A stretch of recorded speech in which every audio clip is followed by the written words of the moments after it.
Bonjour, pas besoin de me présenter, donc on va passer directement au sujet qui nous intéresse. Comment piloter, ou en tout cas une expérience sur le pilotage de plusieurs démarches d'EIT au niveau d'une Eurométropole à Strasbourg. J'ai eu la chance de rejoindre l'Eurométropole il y a 1 an à peine, et il y a déjà une démarche d'EIT qui existe depuis de très nombreuses années sur le territoire, qui s'appelle la démarche clé, que certaines d'entre vous connaissent par cœur, plus que moi même.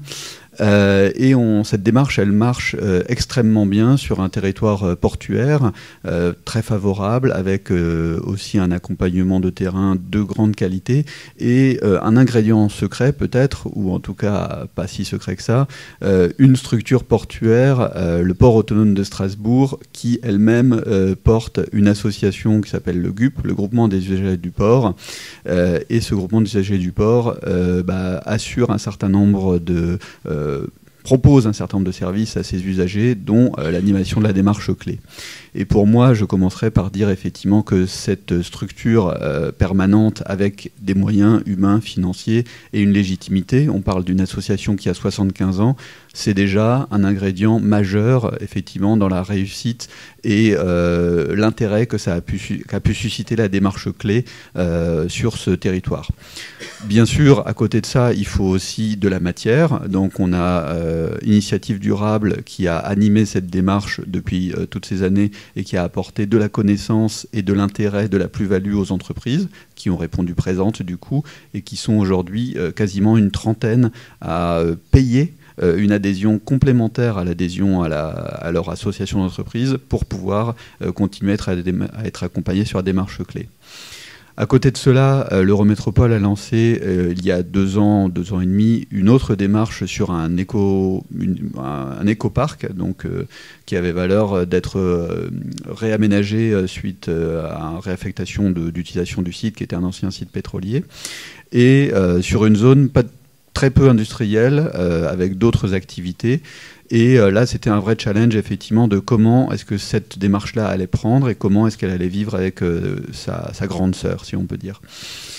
Aujourd'hui, on est encore dans la phase de questionnement. On arrive sur la fin de cette démarche. Les premiers résultats probants, c'est que les entreprises de l'écoparc rhénan veulent continuer.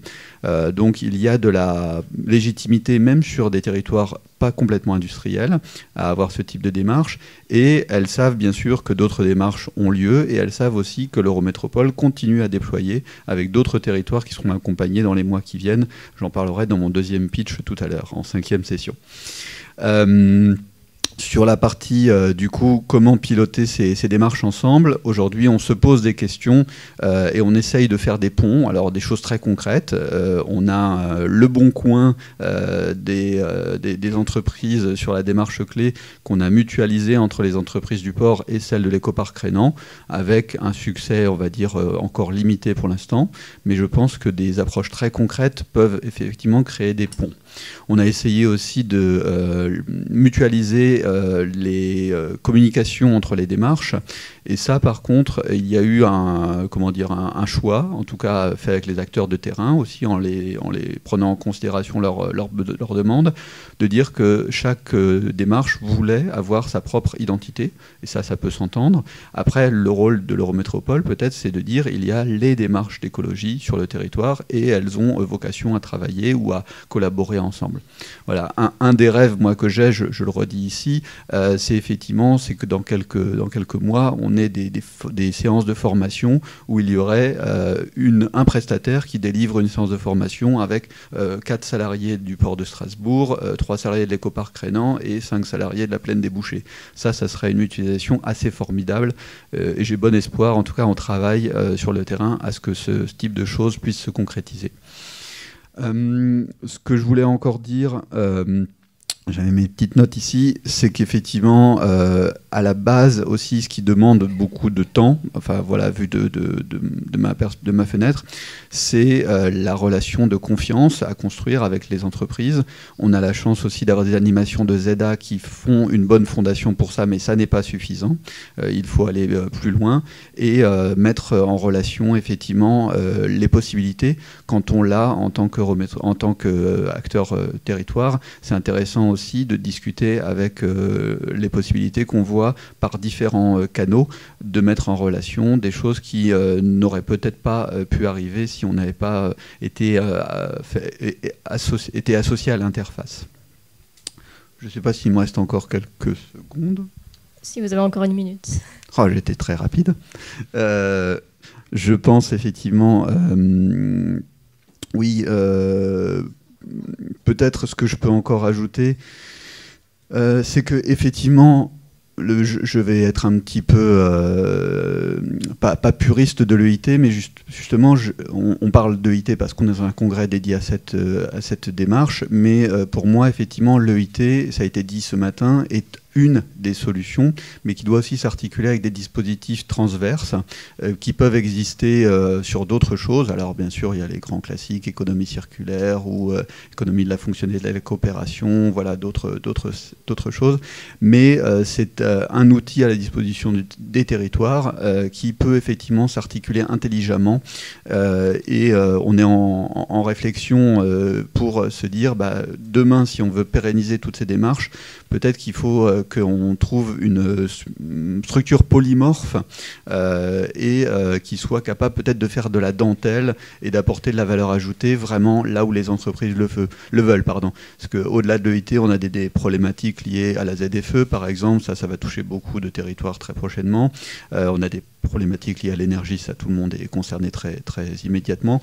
Mais effectivement, ces thématiques-là ne sont pas du seul ressort de l'EIT. L'EIT va concourir à apporter des solutions et des schémas à ces enjeux, mais effectivement, elles doivent s'articuler de manière intelligente. Donc voilà, quelqu'un qui peut être un animateur ou un référent EIT comme moi au niveau de la collectivité peut avoir aussi la chance de faire des liens avec le reste des actions qui sont en œuvre sur le territoire. Et je m'arrêterai là parce que j'ai vu un petit signal. Bonjour, Benoît Duret, réseau Synapse, animateur. Je voudrais vous poser une question sur la formation que vous avez citée, cet exemple qui serait intéressant à mettre en place pour former des salariés. Vous avez dit des salariés d'entreprise qui sont installés sur 3 sites et dans quel but, du coup, en faire des animateurs de chacune de ces démarches-là pour qu'elles soient autonomes, si j'ai Non, je parlais plus d'une thématique emploi et formation, mutualisation d'emploi et de formation, où des industriels de 3 zones différentes de Strasbourg vont avoir des besoins pour des agents de maintenance, par exemple, et de dire, plutôt qu'ils travaillent chacun de leur coin avec une formation qui leur coûtera 1 000 € par personne, en la mutualisant, elle leur coûtera un peu moins cher, et en la mutualisant, surtout, ils vont avoir une meilleure connaissance les uns des autres. Et pour moi, c'est aussi ça, l'une des vertus de cette écologie industrielle et territoriale, c'est de permettre que les gens se rencontrent et se disent et se concrétisent ces besoins qu'on a de faire les choses ensemble et de manière rationnelle. C'était pas pour en faire des animateurs de zone, malheureusement, mais après on pourrait imaginer peut-être une super formation nationale pour des animateurs de zone EIT tous ensemble. Pourquoi pas? Après, il faudrait trouver les formateurs. Il y a quelques candidats dans la salle, j'ai bien compris. Bonjour, vous parliez du Bon Coin des entreprises. Oui. C'est quoi? Et du coup, est-ce que c'est par exemple un pôle économie circulaire EIT dans lequel vous regroupez tous vos salariés et qui est un peu centre de ressources au vu de... Ou est-ce que c'est une matériothèque? Alors, c'est pas aussi élaboré que ça, c'est plus pratico-pratique, c'est de dire, voilà, j'ai une entreprise qui a des maluminaires et qui est prête à les mettre à disposition, donc on poste une annonce. Alors, il y a un intranet sur la démarche clé, si je dis pas de bêtises. Non, pardon, ça passe par LinkedIn. Et par mail, voilà. Donc les bonnes vieilles anciennes méthodes. Voilà, j'ai mes antisèches dans la salle. Mais effectivement, l'idée c'est que ces annonces qui sont effectivement poussées par les animateurs de zone puissent être non seulement poussées vers les bénéficiaires du port, mais aussi vers d'autres bénéficiaires. Alors après, ça pose d'autres questions. Vous allez me dire, mais les autres, ils n'ont pas payé le même droit d'adhésion que les premiers. Ça, voilà, on peut aussi voir de ce point de vue-là, ou se dire, on s'en fiche, l'important c'est que ces mâles luminaires trouvent un repreneur et ne partent pas à la benne ou ne partent pas tout court. Donc on essaye des choses, voilà, on bouscule un petit peu les traditions ou les idées reçues, enfin en tout cas on essaye, mais je pense effectivement que c'est la bonne direction. Donc ça on essaye effectivement d'être nous en tout cas derrière ces initiatives pour que ça aille encore, que ça soit vraiment très opérationnel. Ça m'a mis une autre question, je suis désolée, mais il n'y a pas de souci. Pour le coup, donc ça veut dire que vous êtes pilote d'une démarche qui a plusieurs démarches, qui a donc un montant d'adhésion différent à chaque démarche, avec une feuille de route différente à chaque démarche, c'est ça? Alors aujourd'hui, il y a une démarche clé qui a des adhésions et donc une partie de la démarche est financée par les adhésions, une partie est aussi soutenue par l'Eurométropole, elle n'est pas complètement autonome. On a la fin d'un marché qu'on avait fait sur l'écoparc rhénan, donc aujourd'hui sur lequel on se pose des questions comment on poursuit demain. Et on a encore un autre marché sous le coude qu'on va lancer sur une 3e zone. Et là, on se dit aussi comment ce marché, est-ce qu'on le gère différemment? Est-ce qu'on l'écrit différemment? Est-ce qu'on donne un cahier des charges différent pour là aussi, dès le départ, demander à ce que la 3e zone ne soit pas une zone ex nihilo, mais qu'elle puisse utiliser un certain nombre de choses, aller plus vite, plus loin et mieux s'imbriquer encore avec les 2 premières. C'est tout l'enjeu. On n'a pas encore toutes les solutions, hein. On explore. J'ai parlé de structures polymorphes. On va essayer des choses. Voilà, je pourrais peut-être dans 2 ans vous en dire plus, concrètement. Hein, voilà.